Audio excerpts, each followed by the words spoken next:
17 বছর পর দেশের ইতিহাসে সবচেয়ে সুন্দর নির্বাচন হবে লন্ডনে সংলাপে প্রধান উপদেষ্টা। ঐকমত্যের ভিত্তিতে আগামী মাসেই জুলাই সনদ উপস্থাপন। একদিনে আরও 10 জনের করোনা শনাক্ত। রাজধানীতে জনসমাগম বাড়লে সংক্রমণ বাড়ার শঙ্কা। স্বাস্থ্যবিধি মেনে চলার পরামর্শ। হাসপাতালে সীমিত পরিসরে পরীক্ষার সিদ্ধান্ত অধিদপ্তরের।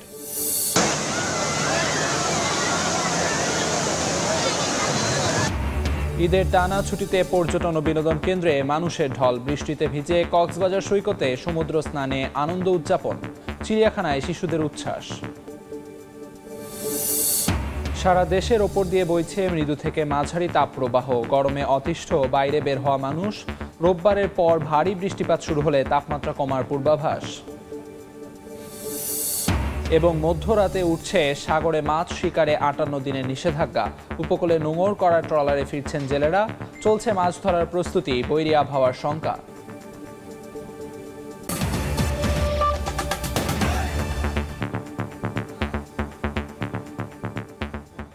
জনপদের সময়ের সঙ্গে আছি আমি আমিরুল ইসলাম আলিফ। 17 বছর পর দেশের ইতিহাসে সবচেয়ে সুন্দর নির্বাচন হবে।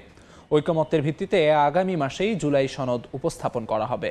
লন্ডনে চ্যাথাম হাউসের সংলাপে একথা বলেছেন প্রধান উপদেষ্টা ডক্টর মোহাম্মদ ইউনূস। বিচার কার্যক্রম শেষ না হওয়া পর্যন্ত আওয়ামী লীগের কার্যক্রম নিষিদ্ধ থাকবে বলেও জানান ডক্টর ইউনূস। প্রধান উপদেষ্টার লন্ডন সফরের দ্বিতীয় দিনে যুক্তরাজ্যের প্রভাবশালী নীতি গবেষণা প্রতিষ্ঠান চ্যাথাম হাউসের সংলাপে অংশ নেন প্রধান উপদেষ্টা ডক্টর মোহাম্মদ ইউনূস। স্থানীয় সময় সকাল 11টায় শুরু হওয়া সংলাপে উঠে আসে সংস্কার, বিচার, নির্বাচন ও আওয়ামী লীগের কার্যক্রম নিষিদ্ধ প্রসঙ্গ। এপ্রিলে নির্বাচন আয়োজনের ঘোষণা নিয়ে রাজনৈতিক দলগুলোর অসন্তোষের বিষয়ে প্রশ্নের জবাবে প্রধান উপদেষ্টা বলেন, গত 17 বছর ভোটের অধিকার থেকে বঞ্চিত দেশের তরুণরা নির্বাচনের জন্য মুখিয়ে আছে।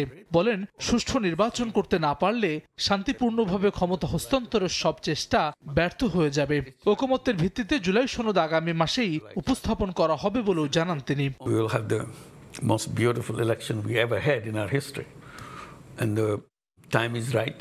People are ready. After 17 years you are having the first time a real election, so that excitement we want to use and create what we call a new Bangladesh. It's not just voting for routine voting for electing a new government. Ultimate aim is to get all those recommendations where all the parties agree, put it in a separate piece of paper. This is where all the parties agree, and then we celebrate all the parties signed that agreement. We call it July Charter, and we are waiting for July to come next month. Awami লীগের কার্যক্রম নিষিদ্ধ প্রসঙ্গে প্রশ্নের জবাবে doctor Yunus বলেন, এটি বিচার কার্যক্রম শেষ না হওয়া পর্যন্ত বহাল থাকবে। বিচার কার্যক্রম নির্বাচিত সরকারের সময়ও চলতে পারে এমন প্রশ্নের জবাবে প্রধান উপদেষ্টা বলেন, বিচারের দায়িত্ব জনগণই অন্তর্বর্তী সরকারকে দিয়েছে। Safety of the country, safety of the politics of the country, the nation has decided that for the time being, the activities of Awami League will be suspended for the time being. That's all we have done until the trial is over. That's all. We are given this task by the people who invited us to take the responsibility. 3 tasks. Let me ask you about relations with India. ভারতের সঙ্গে সম্পর্ক প্রসঙ্গে বলেন, দেশটির সঙ্গে কোনো সমস্যায় জড়াতে চায় না অন্তর্বর্তী সরকার। তবে ভারতীয় কিছু গণমাধ্যমের মিথ্যা খবরে সুসম্পর্কের প্রক্রিয়া জটিল হয়ে যাচ্ছে। We want to build the best of relationship with India. It's our neighbor. We don't want to have any kind of basic problem with them. But somehow things go wrong every time because of all the fake news is coming from the Indian press. Rohingya জনগোষ্ঠীর ক্ষোভের বিস্ফোরণের আগেই সংকট সমাধানে আন্তর্জাতিক সম্প্রদায়কে এগিয়ে আসার আহ্বান জানান প্রধান উপদেষ্টা। জাতিসংঘ সাধারণ অধিবেশনের সাইডলাইন বৈঠকে এ বিষয়ে আলোচনা হবে বলেও জানান doctor Yunus. When they are going to go back, what is their future? Hasan Wali, Somoy Sangbad. প্রধান উপদেষ্টা ডক্টর মোহাম্মদ ইউনূসের সঙ্গে লন্ডনে সৌজন্য সাক্ষাৎ করেছেন যুক্তরাজ্যের জাতীয় নিরাপত্তা উপদেষ্টা জোনাথন পাওয়েল।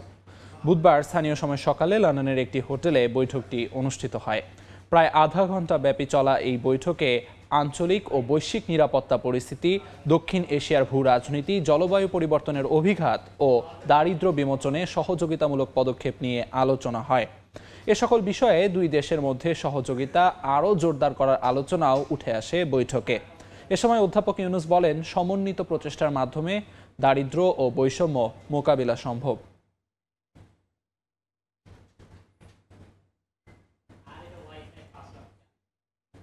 একদিনে আরও 10 জনের করোনা শনাক্ত হয়েছে। ঈদের ছুটিতে থাকা ফাঁকা ঢাকায় করোনার সংক্রমণ বাড়াচ্ছে উদ্বেগ। ছুটি শেষে জনসমাগম বাড়লে রাজধানীতে ব্যাপক হারে ছড়িয়ে পড়ার শঙ্কা বিশেষজ্ঞের। বলছেন, মাস্ক পরাসহ স্বাস্থ্যবিধি মেনে চললেই সংক্রমণ ঠেকানো সম্ভব হবে। মনির হোসেনের রিপোর্ট। করোনার নতুন ধরন আবারও বাড়াচ্ছে উদ্বেগ। গত 2 সপ্তাহ ধরে দেশেও নতুন করে করোনা শনাক্ত হচ্ছে। 5 জন মারা যান 1 জন। স্বাস্থ্য অধিদপ্তরের তথ্য বলছে, আক্রান্তের অধিকাংশই ঢাকায়। আর ঈদের ছুটিতে ফাঁকা ঢাকায় এমন সংক্রমণে বাড়ছে উদ্বেগ। ছুটি শেষে ঢাকায় ফিরতে শুরু করেছেন নগরবাসী। এতে কর্মচঞ্চল হয়ে উঠবে ঢাকা, বাড়বে জনসমাগম। এই অবস্থায় করোনা সংক্রমণ বাড়ার শঙ্কা স্বাস্থ্য বিশেষজ্ঞদের। তাই মাস্ক পরা সহ স্বাস্থ্যবিধি মেনে চলার পরামর্শ দিচ্ছেন তারা। জুন মাসেও প্রথমেই কয়েকটা দিনে মে মাস থেকে ছাড়িয়ে গেছে, কাজেই সংক্রমণের গতিটা কিন্তু ঊর্ধ্বমুখী। এবং তারপরে মানুষের চলাচল যেহেতু বেশি হবে, একে অপরের সাথে মেশা, যানবাহনে ভিড় হবে, কাজেই সংক্রমণ আরও বেশি মাত্রায় ছড়িয়ে পড়ার তো একটা সম্ভাবনা আছে। জনসচেতনতা বাড়াতে এখনই সরকারি পদক্ষেপেও জোর দিচ্ছেন বিশেষজ্ঞরা। সবচেয়ে আগে দরকার আমাদের স্বাস্থ্যকেন্দ্র এবং হাসপাতালগুলোতে স্বাস্থ্যবিধি মেনে চলাটা কার্যকরী করা কর্তৃপক্ষের পক্ষ থেকে। করোনা শনাক্তের হার বাড়তে থাকায় যেসব মেডিকেল কলেজ ও জেলা হাসপাতালে RT-PCR ল্যাব আছে, সেখানে সীমিত পরিসরে করোনা পরীক্ষার সিদ্ধান্ত নিয়েছে স্বাস্থ্য অধিদপ্তর।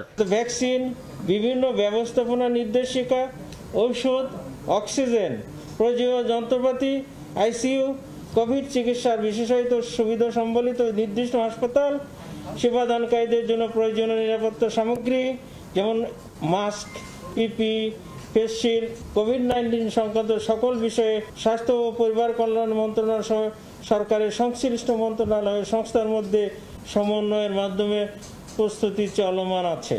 করোনা পরীক্ষায় যথেষ্ট কিট মজুত আছে বলে জানান স্বাস্থ্য অধিদপ্তরের মহাপরিচালক। মনির হোসেন, সময় সংবাদ, ঢাকা। ঈদের আনন্দ উপভোগে দেশের বিভিন্ন বিনোদন কেন্দ্রে নানা বয়সী মানুষের ভিড়। নাগরদোলা, ঝর্ণা, ঝুলন্ত সেতু ও সবুজে ঘেরা পাহাড় সহ নানা দর্শনীয় স্থানে প্রিয়জনের সঙ্গে উৎসবে মেতেছেন বিনোদন প্রেমীরা। খুশির রং লেগেছে শিশুদের মনেও। সাগরের ঢেউ আছড়ে পড়ছে তীরে, ঢেউয়ের তালে নিজেদের ভাসিয়ে আনন্দে মাতোয়ারা পর্যটকরা। কক্সবাজারের বিভিন্ন সৈকত পয়েন্ট এখন পর্যটকদের দখলে। ঈদের টানা ছুটি উপভোগে পরিবার নিয়ে সৈকতে ভিড় করেন ভ্রমণ পিপাসুরা। নোনা জলে খুনসুটি কিংবা স্মৃতির ফ্রেমে নিজেদের বন্দী করতে ব্যস্ত অনেকেই। সবাই সবার মতো আনন্দ করতেছে, সবার ফ্যামিলিটা ভালো লাগতেছে দেখতে। সারা বছরের যে ক্লান্তি এটা দূরীভূত করে ফেলে আমরা এখানে এসে। কানায় কানায় পূর্ণ পটুয়াখালীর কুয়াকাটা সমুদ্র সৈকত। সূর্যোদয় সূর্যাস্তের বেলাভূমিতে ঢেউয়ের সঙ্গে মিতালিতে মেতেছেন বিনোদন প্রেমীরা। পরিবার ও বন্ধু বান্ধবদের নিয়ে বগুড়ার মহস্থানগড়ে প্রত্নতত্ত্ব নিদর্শন দেখতে যান অনেকে। দর্শনার্থীদের নিরাপত্তা এবং পরিস্থিতি স্বাভাবিক রাখতে ব্যবস্থা জোরদার করেছে কর্তৃপক্ষ। প্রথমে গেলাম বিহল লক্ষিন্দারের বাসরগড়, ওখান থেকে আসলাম এই মহস্থানগড় জাদুঘরে। রাজার আমলের যে প্রত্নতত্ত্ব, ভাস্কর্য, মূর্তি ইত্যাদি আর কি, আরো অনেক কিছু আছে দেখার মতো। শুধু বড়রাই নয়, উৎসবের রং লেগেছে শিশুদের মনেও। বাবা মায়ের হাত ধরে রাজধানীর জাতীয় চিড়িয়াখানায় যায় শিশুরা। বাঘ, ভাল্লুক, বানর সহ নানা প্রজাতির পশু পাখি দেখে উচ্ছ্বসিত তারা। তীব্র গরম উপেক্ষা করে বিভিন্ন রাইডে চড়ে আনন্দ উপভোগ করে শিশুরা। ছুটি পায় না, তার জন্য গরমের মধ্যে আসি। সন্তানের আনন্দ দেখে পরিতৃপ্ত বাবা মায়েরাও। ফাহরি ফারজানা, সময় সংবাদ। সারা দেশের ওপর দিয়ে বয়ে যাচ্ছে হালকা থেকে মাঝারি তাপপ্রবাহ। গরমে অতিষ্ঠ নগরবাসী। আবহাওয়াবিদ বলছেন, এমন তাপপ্রবাহ থাকবে আরও 2 দিন। কোথাও কোথাও হালকা বৃষ্টি হলেও তাতে তাপমাত্রা কমার সম্ভাবনা নেই। রোববারের পর ভারী বৃষ্টিপাত শুরু হলে কমবে তাপমাত্রা। রৌদ্রোজ্জ্বল ঝকঝকে দিন, তবে প্রচণ্ড গরমে বাইরে বের হওয়া কঠিন। গরমে অতিষ্ঠ নগরবাসী। ঈদের ছুটিতে রাজধানী এখনো ফাঁকা, তবে জীবিকার তাগিদে যাদের রাস্তায় বের হতে হয় তাদের এ গরমে সীমাহীন কষ্ট। তাই গাছের ছায়ায় দাঁড়িয়ে কেউ বা পথের ধারে শরবতের স্বাদ নিয়ে এ গরমে একটু স্বস্তি খোঁজেন। প্রচুর গরম, মানে গরমে গাড়ি চালানো খুব কষ্ট। গরমের জানি তো থাকা যায় না, কষ্ট করে চলাচ্ছি। এদিকে ছুটিতে পরিবার নিয়ে ঘুরতে বের হয়ে গরমে বিপাকে পড়েন অনেকে। শিশুদের অসুস্থতার কথা ভেবে না ঘুরেই বাড়ি ফিরে যান কেউ কেউ। বাচ্চাদের নিয়ে আসছিলাম ঘুরতে, গরমে এখন অতিষ্ঠ। বাচ্চাদের নিয়ে আসলে অনেক ঘোরার ইচ্ছা ছিল, কিন্তু এত গরমে বাচ্চা মানুষ তো এটা সহ্য করবে না, আমরা বড়রাই করতে পারছি না। ঘুরতে আসছি কিন্তু গরমের জন্য পিপাসা লাগতেছে, কষ্ট হচ্ছে। আবহাওয়াবিদ জানান সারা দেশে মৃদু থেকে মাঝারি তাপপ্রবাহ বয়ে যাচ্ছে, আরো 2 দিন থাকবে তাপপ্রবাহ। বর্ষাকালে যে বৃষ্টি হওয়া দরকার টানা ওই রকম বৃষ্টি নেই। এখন অনেক জায়গায় হয়তো একবার বা 2বার বৃষ্টি হয়, এই বৃষ্টিতে ওইভাবে তাপমাত্রা কমবে না। এটা আসার জন্য আমরা আরও 2 থেকে 3 দিন ওয়েট করতে হবে এবং ইতিমধ্যে কিছুটা মৌসুমী সক্রিয়তা পেয়েছে, বিশেষ করে আপনার চট্টগ্রাম ডিভিশন এবং সিলেট ডিভিশনে। আগামী কয়েকদিন দেশের কয়েকটি অঞ্চলে হালকা বৃষ্টি হলেও তাপমাত্রা কমার সম্ভাবনা নেই বলে জানিয়েছে আবহাওয়া অফিস। এছাড়া 15 জুনের পর থেকে বৃষ্টিপাত বাড়লে তাপমাত্রা কিছুটা কমবে বলেও আশা করা হচ্ছে। আয়েশা সিদ্দিক, সামিয়া, সময় সংবাদ, ঢাকা। রংপুরের পীরগাছায় জাতীয় নাগরিক পার্টির দলীয় কার্যালয় উদ্বোধন করেন দলটির সদস্য সচিব আখতার হোসেন। দুপুরে দলীয় কার্যালয় উদ্বোধনের সময় তিনি বলেন, দেশে আর কোনো ফ্যাসিবাদ যেন মাথাচাড়া দিতে না পারে, সেই লক্ষ্যে একটি জবাবদিহিতামূলক রাষ্ট্র ব্যবস্থা গড়ে তুলতে হবে।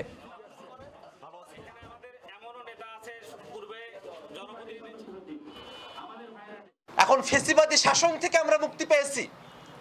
এক ফ্যাসিবাদী হাসিনা বাংলাদেশের শাসন কাঠামো থেকে উৎখাত হয়েছে। বাংলাদেশ রাষ্ট্রটা যেভাবে চললে এই বাংলাদেশ রাষ্ট্রে আর কেউ কখনো হাসিনার মতো ফ্যাসিবাদী হয়ে উঠবে না, তেমন একটা রাষ্ট্র যাতে বাংলাদেশে প্রতিষ্ঠা হয়, এই চাওয়া পাওয়া আপনার আমার সকলের। সাগরে মাছ শিকারে 58 দিনের নিষেধাজ্ঞা উঠছে মধ্যরাতে। এরই মধ্যে কক্সবাজার উপকূলে নোঙর করা ট্রলারে ফিরেছে অনেক জেলে। তবে সরকারি নিষেধাজ্ঞা শেষ হলেও এখন প্রাকৃতিক নিষেধাজ্ঞার মুখে পড়েছেন জেলেরা। তাই সাগরে অনেক ট্রলারই যাচ্ছে না বলে জানিয়েছে জেলা ফিশিং বোট মালিক সমিতি। মোহাম্মদ ফরাজের ক্যামেরায় বিস্তারিত জানাচ্ছেন সুজাউদ্দিন রুবেল। সাগরে মাছ শিকারে সরকারি 58 দিনের নিষেধাজ্ঞা শেষ হচ্ছে বুধবার মধ্যরাতে। এর আগেই কক্সবাজার উপকূলে ফিরতে শুরু করেছেন শত শত জেলে। উপকূলে নোঙর করা ট্রলারে পার করছেন ব্যস্ত সময়। জাল, আপনার এই বরফ, এই তেল, পানি, বাজার সানি এগুলো নিয়ে আমরা সাগরে যাবো আর কি। সাগরে যেতে পারলে আমরা খুশি। বন্ধ যখন করছে এখন ইনকাম শুরু হচ্ছে, আমাদের খুব আনন্দ লাগছে। এদিকে সরকারি নিষেধাজ্ঞা কাটিয়ে এখন প্রাকৃতিক নিষেধাজ্ঞার মুখে পড়ছেন জেলেরা। কারণ নিষেধাজ্ঞা শেষের পরেই শুরু আষাঢ় মাস। তখন সাগর বৈরী থাকায় জেলেদের মাছ শিকারে পাঠানো নিয়ে দুশ্চিন্তায় রয়েছেন ট্রলার মালিকরা।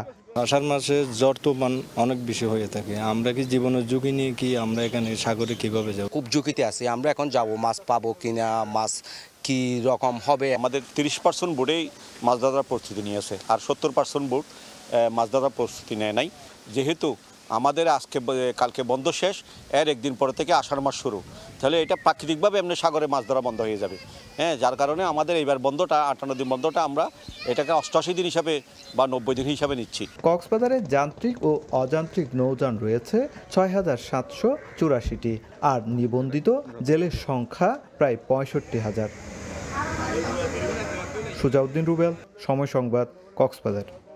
সিরাজগঞ্জে রবীন্দ্র কাছারি বাড়িতে হামলা ও ভাঙচুরের ঘটনায় অনির্দিষ্টকালের জন্য দর্শনার্থীদের প্রবেশ নিষিদ্ধ ঘোষণা করেছে কর্তৃপক্ষ। এতে দূর দূরান্ত থেকে আসা দর্শনার্থীরা ফিরে যাচ্ছেন বিনা দর্শনেই।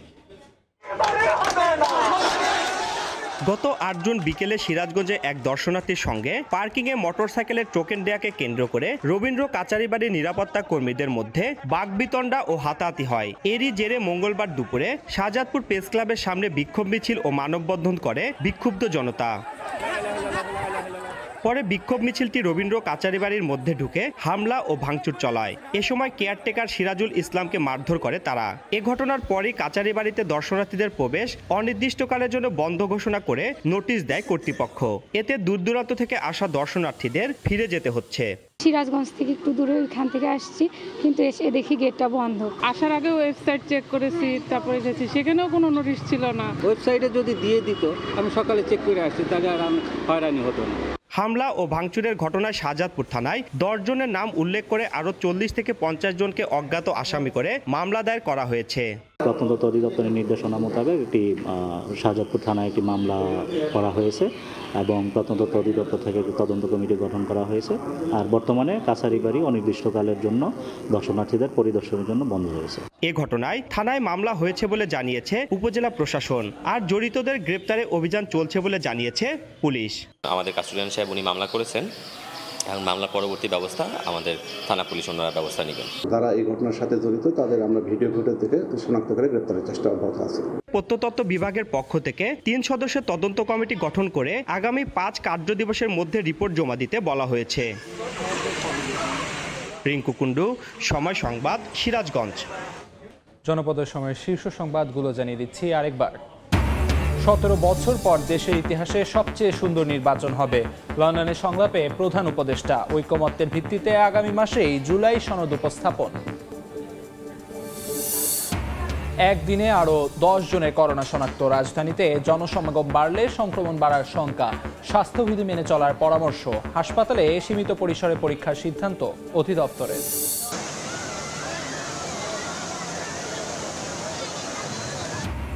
ঈদের টানা ছুটিতে পর্যটন ও বিনোদন কেন্দ্রে মানুষের ঢল। বৃষ্টিতে ভিজে কক্সবাজার সৈকতে সমুদ্র স্নানে আনন্দ উদযাপন। চিড়িয়াখানায় শিশুদের উচ্ছ্বাস।